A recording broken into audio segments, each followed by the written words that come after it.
morning to you ladies. How are you? Good morning, ladies. Doing well, Good morning. thank you. All right. Connie, did I say your last name right? You did, Really? Kennemer. Okay, Yes. just want to make sure. And Dr. Ryder, how are you? Good. I'm actually a psychologist, not a psychiatrist. So. You're a psychologist. Yes. Did I say psychiatrist? Yes.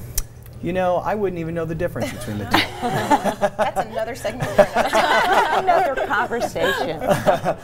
Well, this is an interesting thing that you guys have created. It's called CALM, the Community Alliance for Healthy Minds, and this all happened after you tragically lost your son, Yes. Todd. How long ago Yes, was that? that was 7 2005? years. Yeah. 7 years ago. Last November, Yeah. or it would be 7 years.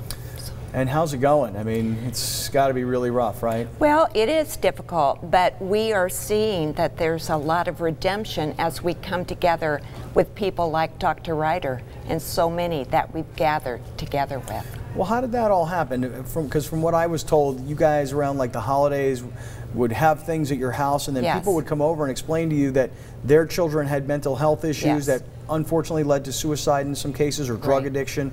How did this whole thing come about? After doing kind of memorial things for Todd for 2 years, excuse me, we realized that this problem was bigger than just one person. And that's when we began to open our eyes to the fact that this could be about a greater cause than just one son lost to suicide. And that's when Community Alliance for Healthy Minds began to form, at least in our minds. And then how did you come into the picture? How did you meet them? I actually met them through an event that they were doing a number of years ago, and I was working with the hospital, Aurora Behavioral Health, that I'm a part of, and we were serving as a part of their resource fair. And I was so inspired by Connie and Rex and their story and what they were doing that I not only joined their planning committee for their forum, but then also came on board as a board member. All right, but the bigger story here, though, as I understand it, is the link between mental illness, drug addiction, and then therefore suicide. So I'll toss to the doctor on this one. Yes. Is that all? I mean, is that because listen? I will tell you, I had a very close friend, same situation. None of us knew what his emotional state was. Didn't have a drug issue. On and off prescription meds. Are we talking prescriptions? Are we talking about street drugs? What are we talking about? A variety. Actually, all of the above.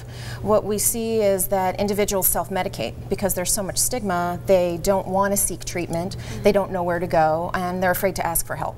So they'll self-medicate, sometimes starting with alcohol, sometimes starting with marijuana, sometimes whatever drugs they have in their medicine cabinet, and sometimes they'll move to illicit drugs, sometimes they don't. But it lowers your inhibitions, and so if you're depressed, these are often depressants on the system, and so you put a depressant in a system for someone who's already depressed, and it heightens the likelihood that they're actually going to do something rash.